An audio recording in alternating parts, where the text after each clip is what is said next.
ব্যবসায়ী নাসির উদ্দিন মাহমুদের দায়ের করা মামলায় চিত্রনায়িকা পরিমণের বিরুদ্ধে চার্জ গঠন করেছেন আদালত।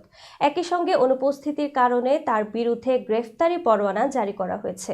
রোববার ঢাকার চিফ জুডিশিয়াল ম্যাজিস্ট্রেট আদালত সময় আবেদন নামঞ্জুর করে এই আদেশ দেন।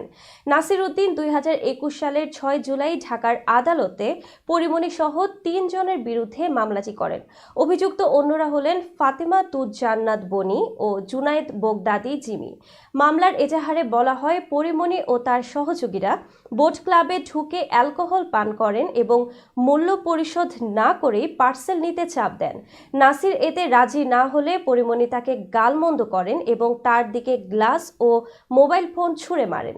এতে তিনি আহত হন। বাদীর অভিযোগ, পরিমণি ও তার সহযোগীরা তাকে মারধর ও হত্যার হুমকি দেন এবং ক্লাবে ভাঙচুর চালান। পরে পরিমণি সাভার থানায় নাসির উদ্দিন সহ দুজনের বিরুদ্ধে ধর্ষণ চেষ্টা ও হত্যা চেষ্টার মামলা করেন, যা তদন্তে অসত্য প্রমাণিত হয়।